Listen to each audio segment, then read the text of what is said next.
Este é o nosso segundo episódio, que nós temos como tema Patologia, Correções e Prevenções na área da construção civil. E hoje o nosso convidado é o Diceu Tavares.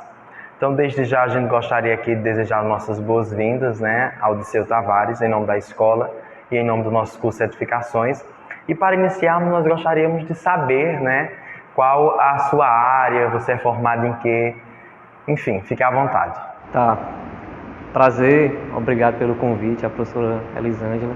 Então, parabéns aí pela iniciativa. Eu sou formado no IF, aqui no Juazeiro, sou tecnólogo em construção de edifícios e depois, posteriormente, eu fiz uma pós-graduação, que é o mínimo obrigatório para você ser professor, Então, já pegando o gancho, eu fui professor da URCA, sou professor substituto. Atualmente sou professor da Unifap, no curso de Engenharia Civil. Essa é um resumo aí, o resumo do resumo, da atuação na parte acadêmica. E no mercado de trabalho voltado para a engenharia civil, eu trabalhei aí quase uma década em um escritório de engenharia de projetos estruturais.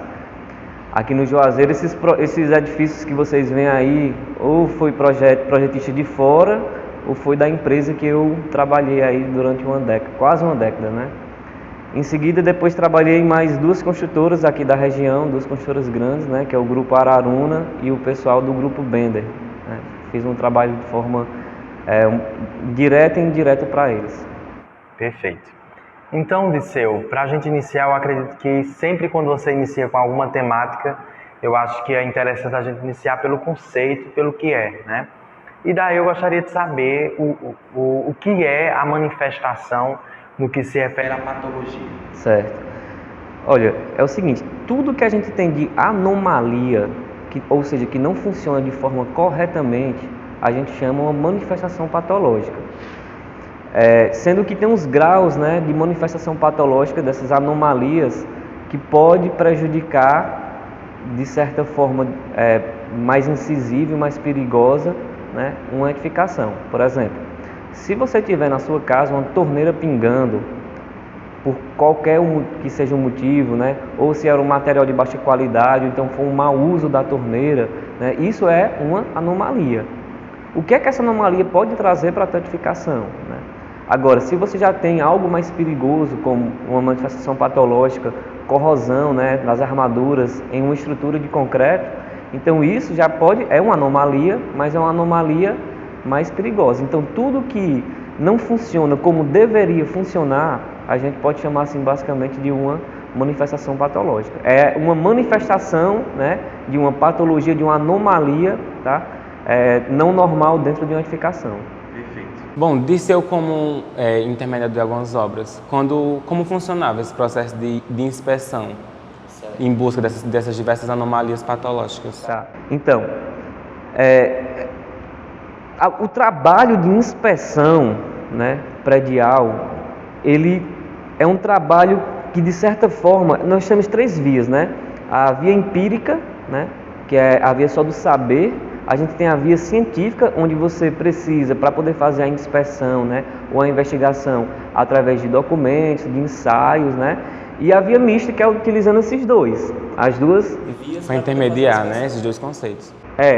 Eu sempre falo assim, é como se fosse aquele médico experiente, que você chega, você fala os teus sintomas, o que você está sentindo, e ele vai tentar diagnosticar através só do saber, da experiência dele.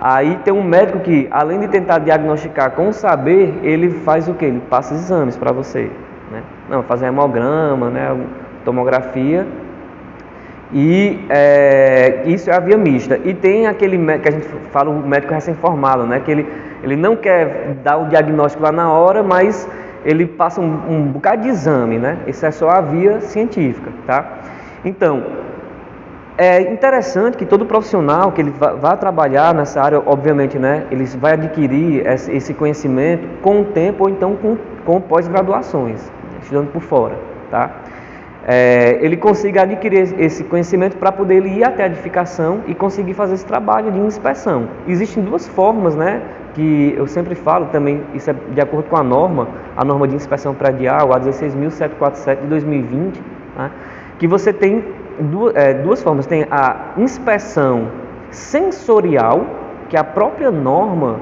ela diz isso, você utiliza os sentidos, audição, né, visão, tá, para você fazer a inspeção. E tem a investigação.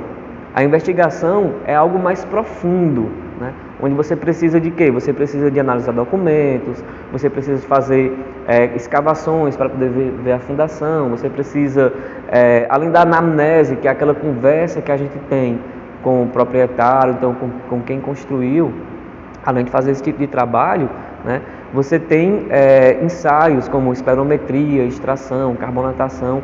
Então, juntando isso, aí você vai até a edificação, que normalmente, né, é contactada aí, como falei, ou pelo engenheiro, pelo técnico, ou pelo próprio tecnólogo, então pelo próprio proprietário da edificação, aí você vai para poder fazer essa atuação. Perfeito. Eu acredito que as manifestações patológicas, como você falou muito bem, ela vai depender também do clima, né, diante da localidade. Eu acho que as patologias, por exemplo, que são manifestadas no estado de São Paulo, um exemplo, acredito que tem uma diferença considerável quando a gente traz para cá para o Ceará. E daí eu gostaria que você nos falasse sobre justamente essas principais patologias presentes aqui no nosso Ceará, né, nosso estado. Certo. A manifestação patológica, ela é igual para todos. Certo? Então, tanto faz se a manifestação patológica lá em São Paulo, no Ceará ou em Manaus. A diferença é o grau de agressividade do meio, né? Isso é o que vai fazer com que a velocidade da manifestação patológica seja diferente dependendo da localidade, né? Então, nós temos normas, né? E isso estou voltando agora só para a parte concreta, né? Nós temos normas para poder fazer projetos de estrutura de concreto, onde dentro dessas normas, né, tem as diretrizes, você tem recobrimento mínimo, né, para poder proteger a armadura. Porque eu sempre falo, né, para o pessoal, qual é a função do concreto? Nós temos duas funções, né, do concreto. A primeira, resistir à carga, à compressão, né, e a segunda função do concreto é formar uma barreira física contra ataques químicos à armadura. Então, se você não obedecer esses recobrimentos mínimos, de acordo com a NBR 6118, de acordo com o grau de agressividade do meio ambiente, aí sim pode ser que você tenha uma diferença, né, do grau de agressividade lá de São Paulo, aqui do Ceará. Mas dentro do próprio Ceará, né, então dentro lá de São Paulo, então de qualquer outro estado, a gente pode ter uma diferença muito grande. Como por exemplo, se você for fazer a análise da velocidade de carbonatação de uma edificação que fica ali próximo ao shopping, no Triângulo, onde tem uma incidência muito grande de CO2, é uma coisa, dentro do Juazeiro. Se você for depois do aeroporto, né, que chama lá o Pulo do Gavião, caso não falhe a memória o nome, né, que é uma área rural, a incidência de CO2 já é menor. Então isso, dentro do próprio Juazeiro, já faz essa diferença, entendeu? Então são questão de fatores relacionados também, influencia muito essa questão, essa movimentação de carros, essa questão influencia muito na patologia? A concentração de CO2, né, respingo de marés, íons de cloreto, né, são essas manifestações não. Esses ataques químicos é o que vai fazer com que a influência da velocidade de patologia, né, seja um grau mais agressivo de um meio para o outro. Disseu, como já trabalha muito na área, poderia dizer assim, quais são as principais patologias que se encontram aqui na região do Ceará? Aqui na nossa região, e creio eu, né, eu só atuei aqui, mas pelo que eu vejo com colegas de fora, que trabalham fora, inclusive tem um engenheiro que eu acompanho ele pelo Instagram, pelo YouTube, que é um Matheus Leone, né? As principais manifestações patológicas que nós temos aqui na região e fora em estruturas de concreto, com relação à corrosão da armadura. Corrosão da armadura. É a principal que a gente vê. Isso é o primeiro. Oi? Em razão de quê? Boa pergunta. Vamos lá. A origem da manifestação patológica sempre é o quê? Projeto ou mal elaborado, certo? Um projeto que não foi bem elaborado, ou a execução, ou o mau uso da edificação, ou a qualidade dos materiais, ou outros fatores. O que seriam esses outros fatores? Incêndio, né? Sismo, inundação, que é o que a gente vê de menos, tá? Agora, o que eu vejo, não é só o que eu vejo, né? O que está dentro da literatura, é que a maior problemática que a gente tem é projeto mal elaborado e execução. Por quê? Dentro da área de concreto, a gente pode falar assim, o material tem baixa qualidade, mas você tem como controlar essa qualidade do material. Por exemplo, não, a areia é ruim, mas você tem como controlar a qualidade dessa areia. Através de quê? Da dosagem. Entendeu? Através de quê? Do controle tecnológico do concreto. Então, a baixa qualidade do material, né, do concreto, no caso, agregado miúdo, que é a areia, e agregado graúdo, que é a brita. Cimento, não tanto, porque cimento é um material que o controle industrial dele é maior, né, um produto industrializado, então o cimento não é tão problemático. Tem como você controlar. Aí o pessoal fala bem assim, eu estou no curso de engenharia civil, estou no curso técnico de edificações, tecnólogo, e eu vou para a obra porque a obra é fácil. A obra é muito mais complicada. Mas é muito mais complicado, porque é aí onde tem esses erros. A cura inadequada, o adensamento inadequado do concreto. Então tudo isso faz com que nós tenhamos uma maior problemática na parte de concreto. Perfeito.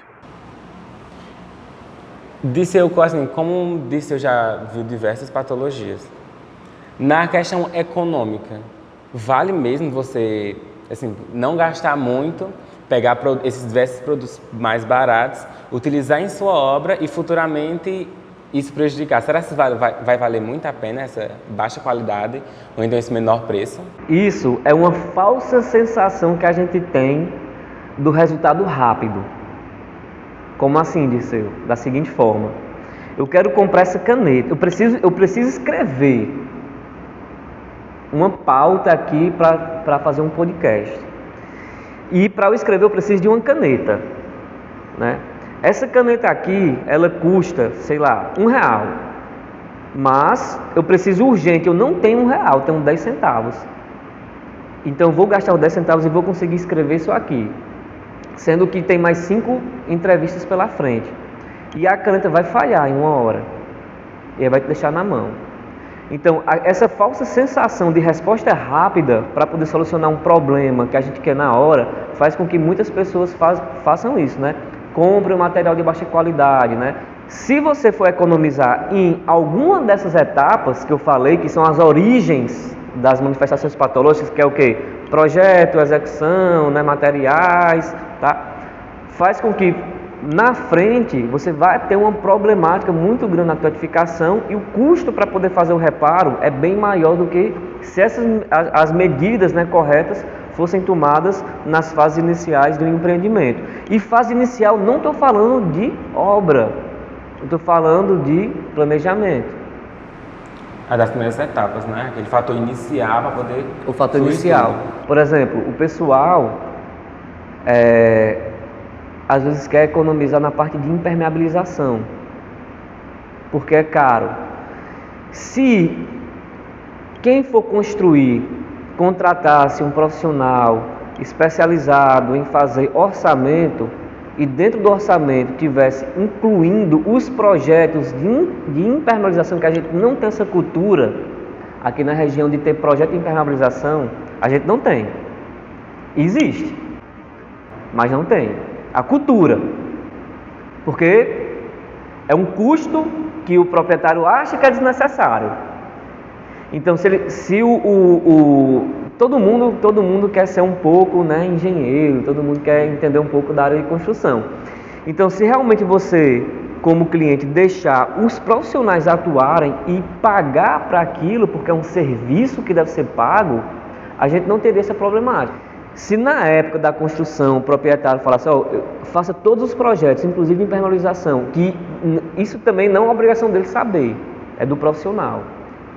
E aí o cara do orçamento colocar lá, você vai ter que gastar com esses produtos, vai ser essa quantidade, colocando aí uma margem, né, de erro, porque a construção ela é manufaturada, é feita por mãos de homens, então às vezes você pega um operário que vai fazer a aplicação de um impermeabilizante em um ponto e pega outro profissional, né, outro servente, para poder fazer a aplicação em outro ponto. Um gasta um pouco mais do que o outro, então a gente tem que colocar aí uma margem, né, de uma folga.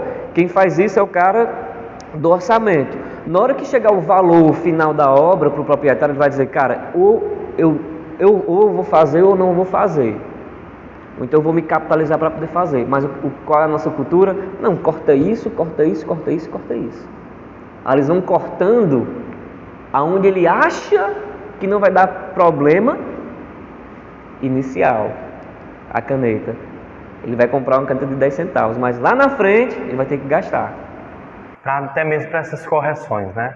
Para fazer as correções. Para que não coloque em risco, digamos assim, a obra e tanto, digamos assim, o público que está dentro dessa obra.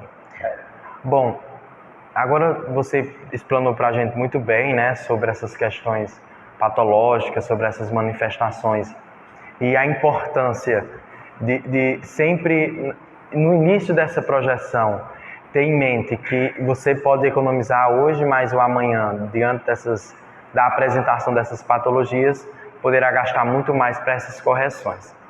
Nós gostaríamos agora de saber, Disseu, sobre essas soluções. A gente sabe que essas soluções, elas, pelo menos o caminho que procuram, que sejam mais econômicas, né, em razão do custo, enfim. Mas a gente gostaria de entender, diante desse tratamento dessas patologias, encontrando essa patologia, qual a melhor forma de corrigir, como agir diante dessa situação? Certo. Para cada caso é um caso. Isso, mais uma vez, quem está dizendo não só a literatura, né? Para cada caso é um caso. Então, vou tentar explicar com exemplos. Vamos lá. Você chega, vou utilizar a parte de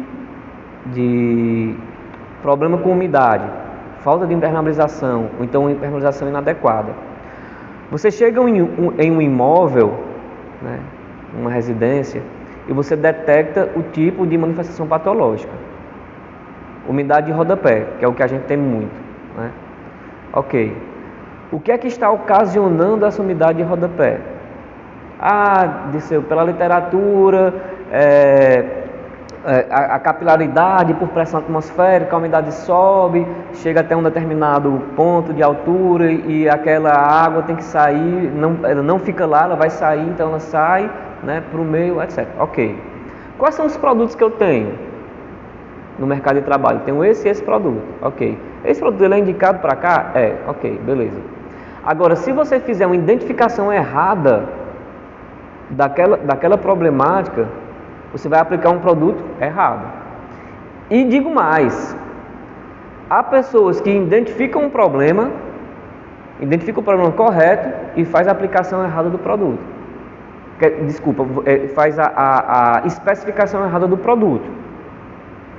Então, é umidade de rodapé ou é porque na parte externa da parede o nível do solo está mais alto? Esse produto que você vai indicar, ele aguenta pressão negativa ou positiva? Esse produto que você vai aplicar, o número de demãos dele, você vai atender de acordo com a tua mão de obra?